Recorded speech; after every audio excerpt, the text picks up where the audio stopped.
Hey, good morning. My name is Joseph Perez, and my age is 38. I'm from Florida. Nice to meet you, brother. How long have you been in Kensington? I've been out here for roughly like 3 or 4 months. I'm back and forth for 4 years. I relapsed, graduated from rehab right? 7 times. Come out here looking for friends, just people that share common goals with me. Tell us about your current situation right now. What is it? I lost 2 of my best friends. It's just been crazy, man. Sorry to hear that, brother. So yeah, just losing people left and right. People keep on continuing to use the fentanyl, just killing everybody out here. Somebody just overdosed across the street next to Quick Stop, and they killed 2 of my best friends. Pinky, they killed Harley too. Hot shot, and the cops still continue to do what they do. Dirty cops. They'll come and raid a block, and then the block is back open in a couple hours. Same shit, different day. Sorry about your friends. Can you tell us what's a hot shot? So it's a bag that's been poisoned or tampered with, that causes them to have an overdose.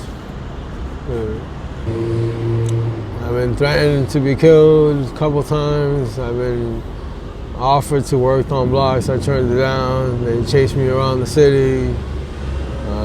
No sleep. I go to sleep, get robbed, wake up with nothing in my pockets. What's your situation as far as like drug? Are you battling any addiction out here? No judgment. Yeah, crack and fentanyl. Crack and fatty. Tell us, how were you introduced to those drugs? See it all the time, people telling me what fentanyl do to you and stuff like that, but I haven't shot it, nothing like that. I smoke it. And the crack, I've been doing it for 10 months roughly. Those some vicious habits. Crack, that's no joke, and also the dope is no joke. Now, how was your first drug experience? What was it? Marijuana at 14. And after the weed? I started doing coke at 17, and then ecstasy at 20. Why you chose to do drugs in your life? Something to cope with the everyday life. Did they make your life better? Not really. Made it worse? Temporary? Yeah. What was your childhood like growing up? My father was the best friend of the ex-president of my country. He was never in my life. I hear you. My father was the best friend of the ex-president of my country. He was a politician, my father. What country is that? I'm from Dominican Republic. What about your mom? My mom, both my mother and father, my stepfather were alcoholics, and they divorced when I was 11. I was 98. Who did you end up moving with? Yeah, I stayed with my mother all my life. Take care of her since I was little. I put the down payment for my mom's first house at 17. Where are your parents now? My father's dead. May his soul rest in peace. Sorry to hear that, brother. Yeah. How about your mom? My mother's still alive. She's in the U.S.? She lived in Coatesville. Yeah. She lived in an old folks place. I removed myself because I relapsed. So I didn't want to take chances of her getting kicked out. I'm sure she think about you all the time. Moms love their sons, Yeah. And how does she feel about your situation? Depressed, frustrated, prays for me every day. Yeah, remember, we're here to understand your struggle. We're not here to judge you, all right, brother? Just understand your pain, because you're going through a lot right now. You need people to listen. Yeah, as a man, you shouldn't be afraid to cry or let out Man, we cry. Don't never let nobody tell you, say because you're a man you can't cry. You're not a stone. Exactly. You got feelings, Let it out, brother. I cry too. That means you're human. Yeah. And that shows you speaking from the heart. What's a day in your life look like now? About $300 to $500 worth of crack a day. After working various blocks, like more than 40 blocks I already worked on.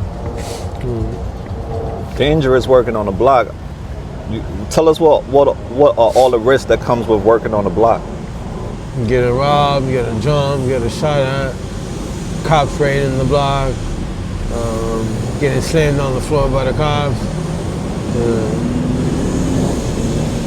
Anything really. Dangerous, man. right? Yeah. Why you wanna? Yeah, very dangerous, man. Why you wanna live this life? I don't, man. I gotta come to a conclusion and, you know, breaking point. What's your rock bottom? Not talking to my mother and, you know, continuing to do this bullshit, knowing is wrong. Mm-hmm. Tell us about the voice that's inside your head. What does it say to you? Change directions. Change directions. Take the right path.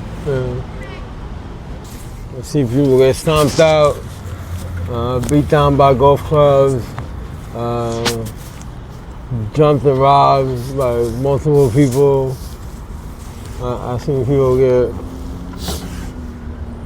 beat up by, you know, 4 or 5 people with baseball bats, and then they take off in a car. I've seen people get, you know, beat down by bats and then take off in a car, double back, and then get stomped out, and pistol whip, all type of stuff. Yeah. What all have you lost due to your addiction? What have I lost, man? Respect for myself, man, really. And consideration for my mother. Just to be blunt. Yeah.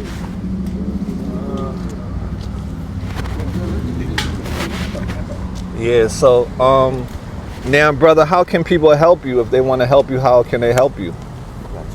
Help, really.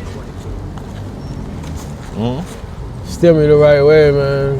And don't influence me, because I already made my choices and made that mistake. The last thing I need is for somebody to motivate me to continue the same lifestyle, you know? Right. And I'm from Harlem, like I'm already used to this bullshit. What are we're some? used to selling it instead of, you know, being part of it, you know? What was your life like? What was your life like before all this happened to you? I worked 17 years for the city, man. I was a supervisor for the Orlando Magic. COVID hit, everybody got laid off. They left the sheriffs, closed down the city, shut down the government, you know?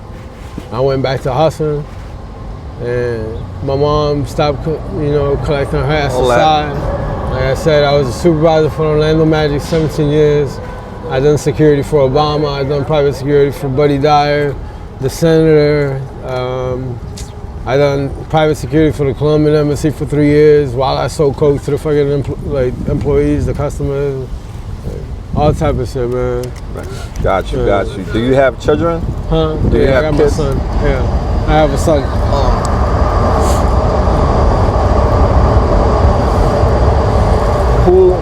Who is your son living with? His mother. Oh, that's great. What's His the mother and grandma. When the last time you spoke to your son?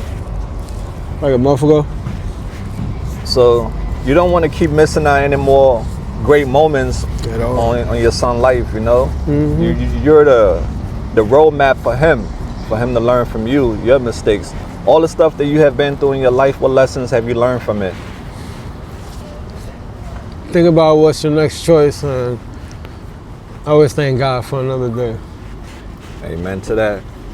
Now, there are a lot of people in this world who judge people who struggle with drug addiction. What's your message for the world? Don't judge, because you might be the next one.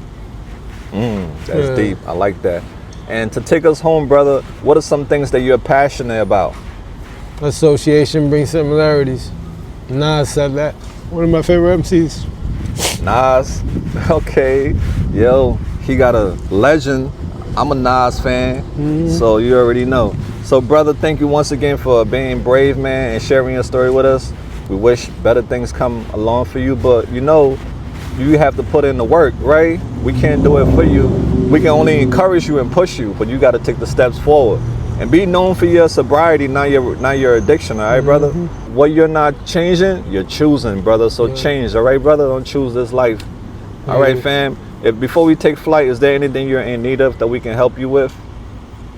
Just keep me in your prayers, man. Amen. Joseph. All right, brother Joe. AML family, don't be bitter. Shalom. Be better. Peace And we be out upon you. there. Peace out.